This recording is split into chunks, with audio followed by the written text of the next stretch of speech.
بسم الله الرحمن الرحيم. أنا فاطمة أيتعلي من إقليم أزيلال. رسالتي هذه موجهة للقاضي الأول حامي حمى الوطن والدين مولانا المنصور بالله جلالة الملك محمد السادس نصره الله وأيده.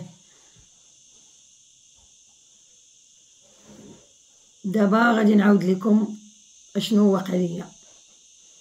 دابا انا مع خويا كنتصادوا على الارث وعندنا المحكمه وعندنا الجلسه بتاريخ 21/5/2024 بمحكمه الابتدائيه استئناف بأزيلال، ولكن الهيئه القضائيه ديال بني ملال. دابا بقينا مهم في الجلسه عيط ليا السيد الرئيس، نط قدمت له البطاقه ديالي وبدا بغا يترافع المحامي ديالي كيهضر محامي الدفاع ديال خويا. قال لي السيد الرئيس بلاتي يهضر محامي الدفاع لانه قيد عليا انا خويا، كيدير ليا الحيله باش ما نديش الارث ديالي، رغم انه جرى عليا ما شفتش الوالده ديالي نهار كتموت، وانا البنت الوحيده عندها، وجدتي اللي هي امي بنتها الوحيده جرى علينا ما شفناهاش، ما عرفنا المصير ديالها وكيفاش مات وكيفاش الله اعلم، وكنطلب التحقيق في هذا الملف. وزياده على ذلك داك النهار ديال المحكمه بمحكمه أزيلال بالجلسه المتنقله ديال بني ملال، الغرفه ديال بني ملال اللي كانت ديال محكمه الاستئناف. المهم تسنينا في الجلسه العلنيه بقاعه واحد. عيط لي السيد الرئيس، نط احتراما وتقديرا ونط عطيتو البطاقه ديالي.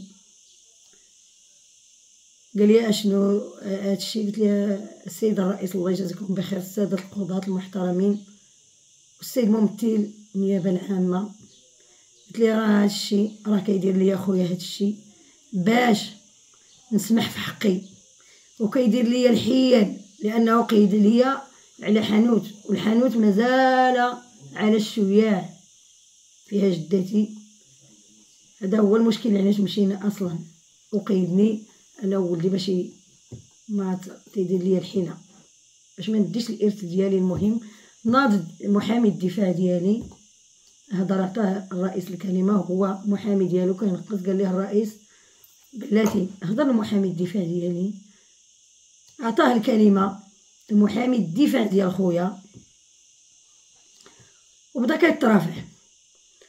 يا للاسف الشديد منين ترافع صال الترافع ديالو بصوت عالي، وقال لي شي هضره اللي ما قدرتش نقولها لكم، ما قدرتش امام الهيئه القضائيه، امام المحاماه، امام المواطنين اللي حاضرين في الجلسه العلانيه اللي هي متنقله ديال بني ملال جات لأزيلال. حنا في المحكمه ديال أزيلال ديك الساعه، ولكن الهيئه القضائيه ديال بني ملال ما قدرتش نقولها لكم حيت رجل قانون ما نقدروش، هو قاري القانون وعارف قواعد الجلسه العلنيه. وبدا كاين راجلي كاين نسيبي كاين المواطنين كاين الهيئه القضائيه كاين ممثل الحق. المهم الجلسه عامره على ازيد من 50 واحد كاين معنا، ودنس لي شرفي امام الهيئه القضائيه ديال بني ملال وامام المواطن وامام المحاماه، ودنس لي شرفي وهددني بالضرب وسبني امام الجلسه وامام الهيئه القضائيه. انا ما قدرتش نقول لكم هادشي اللي قال، ولكن غادي نوريه لكم في شكايه. وانا امراه متزوجه ولدي 4 ابناء الحمد لله كلهم واصلين، انا ماشي من داك النوع اللي قال، ولكن للاسف الشديد رجل قانوني يقول هادشي داخل الجلسه العلنيه وقاري القانون وعارف قواعد الجلسه وعارف نظام الجلسه وعارف. المهم هاني دنس ليا شرفي ما خلى ما دار، هددني بالضرب، سبني، كلشي قالو كان راجلي ونسيبي والقاعة كلها حاضرة. هادشي أمام الضابط القضائي، أمام الهيئة القضائية ديال بني ملال. واش داروا بالنسبة للمحكمة؟ ما خدات حتى حق ضده؟ ما كاين والو، ما قالت له لا اسكت لا خرج والو. أنا ما نكذبش عليكم، حيت هادشي ما عمرو وقع في المحاكم ولا في صافي. قال لي خرجي. شو قال خرجي؟ السيد الرئيس اللي رأس الجلسة قال لي خرجي. خرجت. المهم طلعت عند السيد الوكيل ديال المحكمة الابتدائية ديال الأزيلان، قلت ليها شنو واش تشهد معايا، وقلت ليها الناس ديال الجلسة وها الكاميرا المثبتة في القاعة 1. صافي ما عرفتش انا اش وقع في القاعة، حيت قال لي عطاني الرئيس خصني نخرج احتراما وتقديرا له، خصني نخرج. خرجت. طلعت عند السيد الوكيل قال لي جيب الشكاية ديالك. مشيت درت الشكاية ديالي ودرت فيها الشهود ديال الجلسة، وقادرين 50 وقادر كاع اللي عندهم الملفات داك النهار يشهد. كلشي قال لك نشهدو. هادشي ما عمرناش لناه. هادي المحكمة عندها قواعد، عندها أنظمة، عندها بزاف. المهم المحامي تحدى حدود الجلسة ولا قواعد الجلسة ولا والو، هو اللي قاري القانون وهو أدرى بالقانون أولا. فاش رجعت درت الشكاية ديالي ونزلت لبني ملال، ونزلت سولت كاتب الضبط أولا حاجة أولا خطة، قلت لي عافاك الله يجازيكم بخير ديو نتو داكشي اللي وقع في الجلسة. قال لك لا. ما فهمتش وما عرفت فين نلتجئ. طلعت عند السيد الوكيل العام ومشيت للسيد الرئيس ومشيت للسيد النقيب، بقيت كندور وعطيتو الشكاية مكتوبة فيها الشهود. درتي شكاية؟ السيد الوكيل العام درت ليه شكاية. المهم درت له شكاية. ها هي الشكاية. ودرت الشكاية للسيد الوكيل العام، ومن تما وجيت. درتي شكاية للسيد الوكيل الأزيلان؟ ودرت الشكاية للسيد وكيل محكمة الابتدائية بأزيلان. ها هي. والمهم ديما كنسول الشكاية. شنو التاريخ درتي الشكاية؟ درت الشكاية نهار 23 شهر 5 2024. وقع هذا الحدث في الجلسة العلنية نهار 21/5. ودرت الشكاية ديالي درت فيها الشهود، وطلبت السيد الوكيل بكاميرا بتفريغ الكاميرا المثبتة في القاعة 1 لأنه ما اتخذ داك النهار حتى إجراء. المهم مشيت المهم عند الدرك الملكي، عطيت الأقوال ديالي، عطاو الشهود الأقوال ديالهم، وطلبت فيه الكاميرا المثبتة في القاعة 1 ديال المحكمة الابتدائية ديال أزيلال. وبقيت تنتظر، كنمشي كنسول المقال ديال الشكاية ديالي. واخا نقاطعك، بالنسبة للدرك الملكي داروا شي محضر؟ داروا شي داروا محضر وقدموها للسيد الوكيل. انا غنقول لكم محضر عدد 120 بتاريخ 24/6/1. ورقة الإرسال 573 على 2 بتاريخ 24/9/6/24. وتاريخ الإحالة 10/6/2024. المهم تنسول في الشكاية ديالي، المآل ديال الشكاية إلى يومنا الحاضر مازال ما عرفتش المصير ديالها، ومازال ما عرفت حتى حاجة. والمحامي ها هو كيترافع في المحكمة وباقي داكشي هكاك مبهم، ما عرفت والو. ومشيت ودرت في الكواليس قلتي لنا درتي شكاية ودرت شكاية للنيابة، رئاسة النيابة العامة درتها لها. ها هي في الرباط.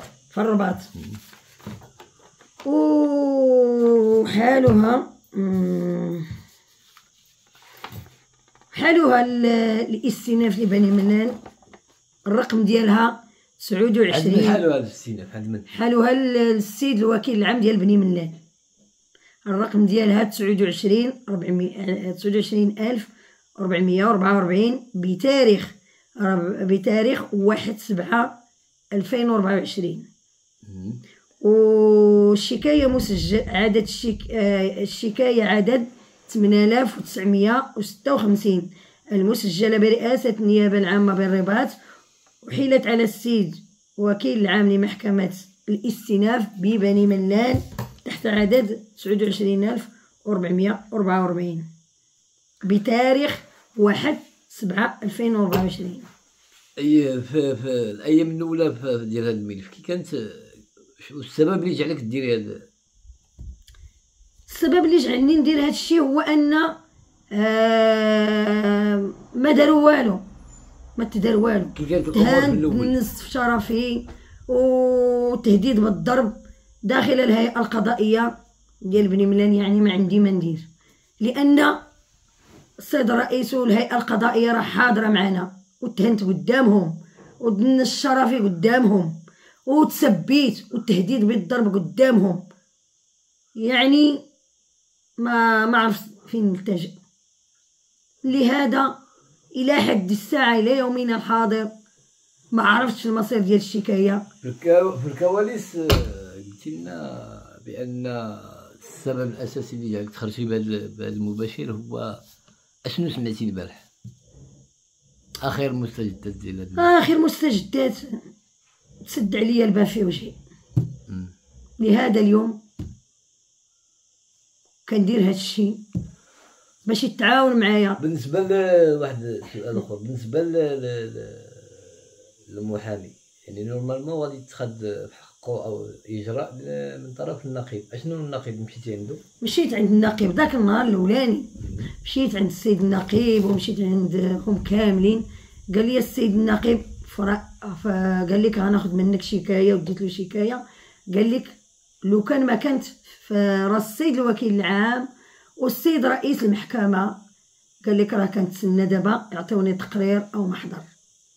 قال لك ما غنشد الشكايه، قال لك الشكايه كنشدها الا ما كايناش في راسهم، اما دابا راه كنتسنى التقرير والمحضر. وللاسف الشديد كنمشي البارح عند السيد النقيب، قال لي راه مازال ما تعطاني لا تقرير لا محضر لا والو.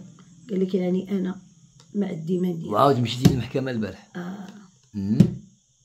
ما كاين والو. دابا الله يجازيكم بخير كنطلب حقي، لانني متضرر بزاف، وليت مريضه نفسانيا دابا كاع، وليت ما كنعاش. وفين منين ما دزت كيقولوا لي الناس ها اللي قال ليها المحامي يا غادي نكتبها لكم هنا ها هي في الشكايه، ولكن للاسف ما قدرتش نخرجها من فمي.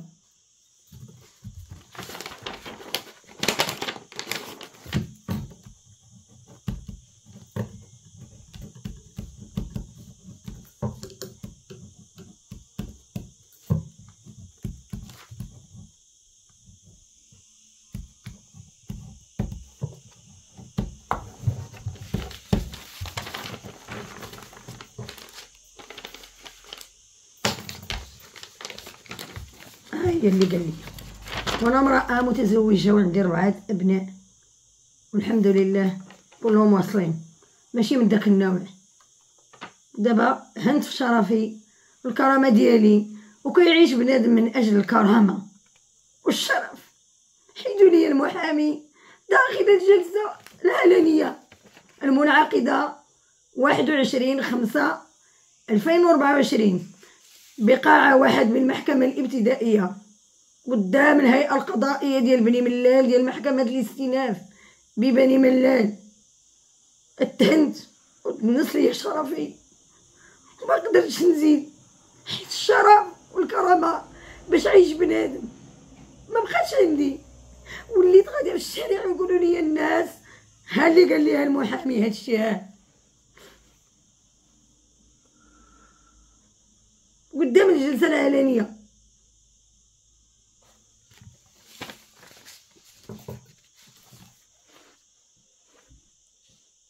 للاسف الشديد هادشي اللي ولنا كنشوفو اصبح يحجنا كثيرا، خصوصا امام كنتضرو كنمشيو عند القضاة، كندعيو الناس عند القضاة وللاسف الشديد قدام اعينهم. وهناك تصريح آخر من طرف منظمة حقوقية تؤازر السيدة فاطمة في هذا الملف، نستمع له ولكلمته كذلك.